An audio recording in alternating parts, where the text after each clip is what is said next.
जय हिंद दोस्तों, मैं विकास भारद्वाज एक बार फिर आप सभी का मेरे इस वीडियो में स्वागत करता हूं।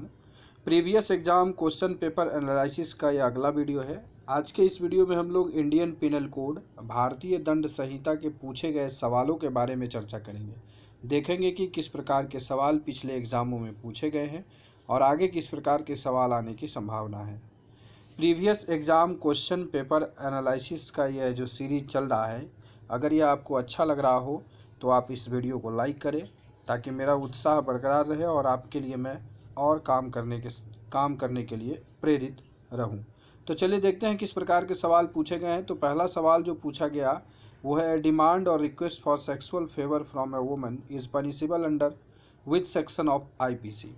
ऑप्शंस थे section 354A, section 354B, section 354C और सेक्शन 354D। अगर ऑप्शन को एनालाइज करें तो एनालिसिस के बाद ये सेक्शन 354D जो है ये सेक्शन कहीं एग्जिस्ट नहीं करता है। बाकी के 3 सेक्शंस में से ही इसका उत्तर होगा। और इस प्रकार के सवाल अगर आपको डायरेक्टली आते हैं तभी आप उसे अटेम्प्ट कर सकते हैं, क्योंकि इसमें ऑप्शन जो है काफ़ी क्लोज है और एक ही सेक्शन के क्लॉजेस के बारे में पूछा गया है। तो इस तरह के सवाल पर मेरा यह एडवाइस रहेगा कि अगर आपको पूर्णतः सवाल का उत्तर पता है, if you knows very well to the answer then you attempt this type of questions. तो देखते हैं इसका क्या सवाल होगा। इस सवाल का सही उत्तर होगा दोस्तों option number A, section 354A में इसके बारे में बताया गया है। देखते हैं नेक्स्ट क्वेश्चन कौन सा पूछा गया है। नेक्स्ट क्वेश्चन है, right of private defence extends to causing death under the circumstances laid down under which section of IPC. तो ऑप्शंस इसके लिए दिए गए थे section 99 and 100, section 100 and 101, section 101 and 103 and section 100 और 103। तो आप ये फिक्स है, आपके एग्ज़ाम में एक सवाल ROPD से पूछा ही जाएगा। ROPD का फुल फॉर्म क्या है? राइट ऑफ प्राइवेट डिफेंस, जो कि सेक्शन 96 से शुरू होता है 106 तक इसका इम्पोर्टेंस है। और इसमें से सवाल आपको बहुत ही महत्वपूर्ण है। आप इसका वीडियो मेरे चैनल पर मेरे प्लेलिस्ट में जाकर के ज़रूर देख लीजिएगा। एक सवाल आपका श्योर है इस एग्ज़ाम में या आगे कोई भी एग्ज़ाम हो उसमें आईपीसी से अगर सवाल पूछे जाएंगे तो आपको यह क्वेश्चन एकदम फिक्स है। तो इसका सही उत्तर क्या है? इसका सही उत्तर है दोस्तों ऑप्शन नंबर डी, सेक्शन 100 और सेक्शन 103 में इसके बारे में बताया गया है। तो डिटेल से आप इसके ऊपर काम कर लीजिएगा, सवाल एकदम फिक्स है। चलेंगे आगे, अगला सवाल देखते हैं। To establish section 34 of IPC, IPC की 34 को अगर इस्टेब्लिश करना है तो क्या करना पड़ेगा? क्या common intention be proved but not overt act be proved, common intention and overt act both be proved, common intention need not be proved but overt act be proved, या ऑल ऑफ दी अबव। तो इसमें देखिएगा कि common intention के बारे में पूछा है तो सेक्शन 34 आपका इंपॉर्टेंट हो जाता है। सेक्शन 34 को आप डिटेल से पढ़ लीजिए। इसमें क्या है, ये थीम बेस्ड सवाल है। थीम बेस्ड सवाल है तो इस पर आपको थोड़ा सा इसकी गहन जानकारी होनी आवश्यक है।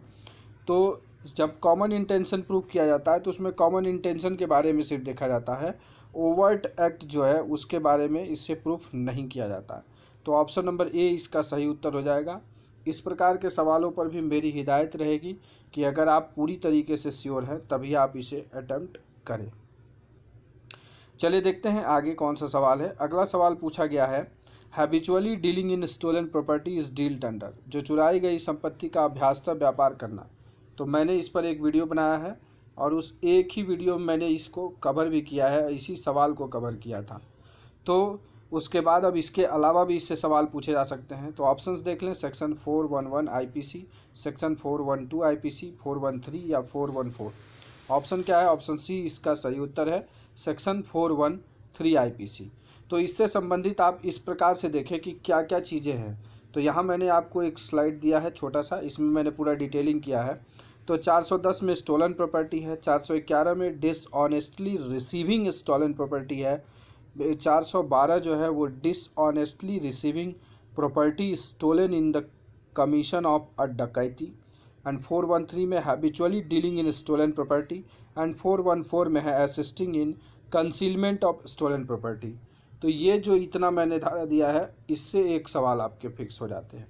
तो इस तरीके से आपको रिवर्स इंजीनियरिंग करने से फ़ायदा होता है। साथ ही साथ अभी तक आपने अगर मेरे वेबसाइट पर विजिट नहीं किया है तो वेबसाइट पर भी आप विजिट करते रहें, वहाँ पर भी आपको कुछ ना कुछ कंटेंट अच्छे मिलते रहेंगे। राजभाषा संबंधित कंटेंट वहाँ पर बहुत अच्छा डाला गया है। चलिए देखते हैं अगला सवाल। अगला सवाल है, as per IPC an unlawful assembly needs to have a minimum of dash members।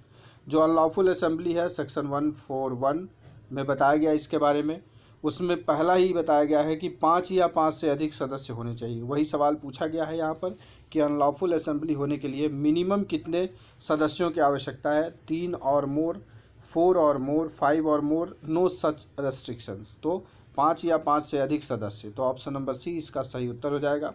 तो अब आप अनलॉफुल असेंबली से रिलेटेड जो भी सेक्शन है उस पूरे सेक्शन को आप अपने आप रिवाइज करिए। इस सवाल के बाद आंख बंद करिए, 141, 142, 143, 144, 145 तक जाएंगे, उसके बाद फिर जो है बलवा शुरू हो जाता है।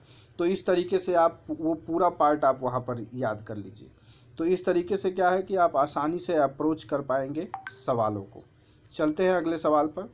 अगला जो सवाल पूछा गया वो था, under which section of IPC a ड्रगिंग offence is registered bye police.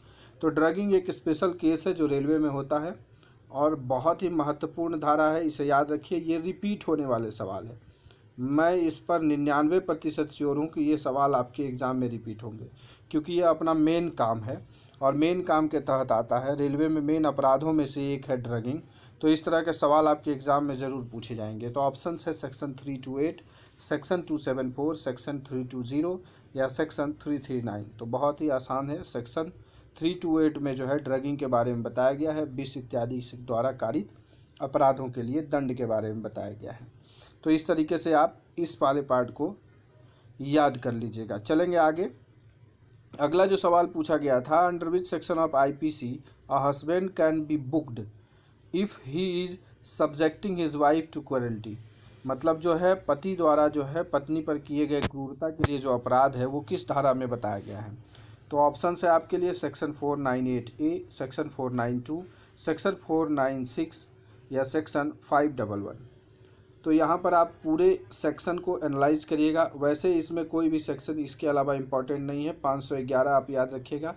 जब भी 511 लगता है किसी भी, मान लीजिए किसी को 379 रेड विथ 511 इस तरह की धाराएं लगी है, इसका मतलब यह है कि उस व्यक्ति ने चोरी करने का प्रयास तो किया लेकिन वो सफल नहीं हो पाया और वो पकड़ा गया। तो इस तरीके से चोरी करने के लिए दंड, अगर चोरी करने का प्रयास का जो दंड है उस प्रकार से लगता है। तो 511 सेक्शन अगर किसी के साथ लग जाए, दैट मीन्स उस अपराध को करने के लिए उस व्यक्ति ने क्या किया है, अटेम्प्ट किया है, लेकिन वो उसमें मतलब उस अपराध को कारित करने में सफल नहीं हो पाया है। तो अपराध की जो 4 अवस्थाएं हैं उसमें से यह एक अवस्था आती है कि अपराध करने का प्रयत्न करना भी अपराध ही होता है।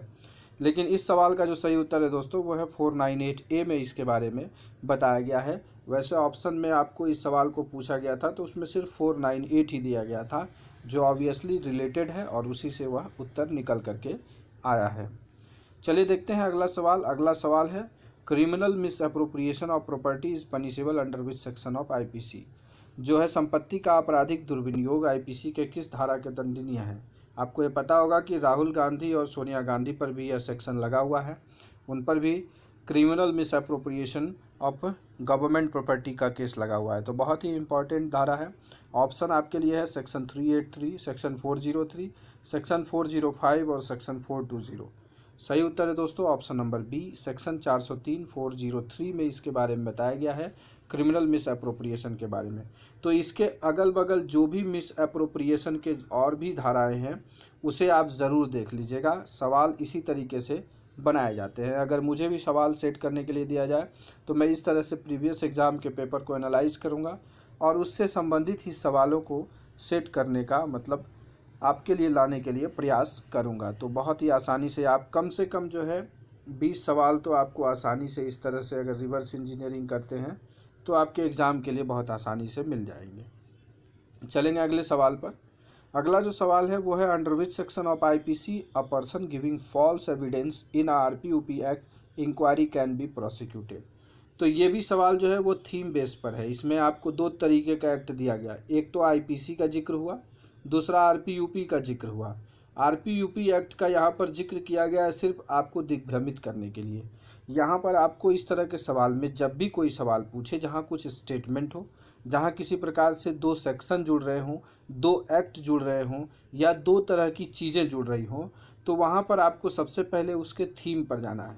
तो जब आप इस सवाल को दोबारा ध्यान से पढ़ेंगे तो इसमें लिखा है under which section of IPC, मतलब IPC is a prior for this question, और a person giving false evidences, तो यहीं पर यहाँ कीवर्ड है, ये फॉल्स एविडेंस जो है ये कीवर्ड है। In an RPUP act inquiry can be prosecuted, तो जो है यहाँ फॉल्स एविडेंस कीवर्ड है। तो ये पूछा जा रहा है कि फॉल्स एविडेंस जो मिथ्या साक्ष्य है वो आईपीसी के किस धारा में दंडनीय है। तो ऑप्शंस आपके लिए दिए हैं सेक्शन 193, सेक्शन 228, सेक्शन 190 और सेक्शन 200। तो ऐसे ही ऑप्शन से ही आपको पता चल जाएगा कि सेक्शन 193 जो है इसका सही उत्तर हो जाएगा, क्योंकि काफ़ी दूर दूर के यहाँ पर ऑप्शन दिए गए हैं। चलिए देखते हैं आगे अगला सवाल। तो इस तरीके से आईपीसी के सवालों को हमने जिक्र किया और इसमें देखा कि किस किस प्रकार के सवाल पूछे गए हैं।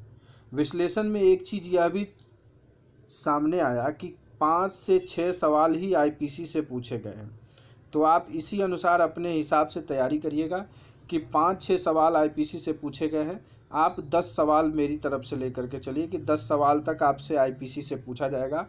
तो आप वो 10 सवाल कौन हो सकता है, जितने भी महत्वपूर्ण सवाल थे उसे मैंने पहले ही वीडियोज़ के माध्यम से कवर कर रखा है, आप उसे रिवाइज करिएगा। उसमें से भी कोई मोस्ट इम्पॉर्टेंट जो होगा उसकी भी वीडियो आपको एग्ज़ाम से 10 दिन पहले ज़रूर उपलब्ध कराई जाएगी, ताकि आपको यह एनालाइज करके और आपको यह लगे कि हाँ हमने कितना तैयारी की है और आपके तैयारी को कहाँ तक जो है ऊर्जा मैंने प्रदान किया है। तो इसलिए उस वीडियो के लिए इंतज़ार करिए। इस वीडियो में यहीं तक। आपको यह वीडियो कैसा लगा लाइक करके बताइएगा, अच्छा लगा दोस्तों के बीच शेयर करिएगा। चैनल पे पहली बार आए हैं तो सब्सक्राइब करके बेल आइकन प्रेस करिएगा, ताकि मेरे द्वारा बनाए गए इन सारी उपयोगी वीडियो का नोटिफिकेशन आपके पास सबसे पहले पहुँचे। At last, thanks for watching this video.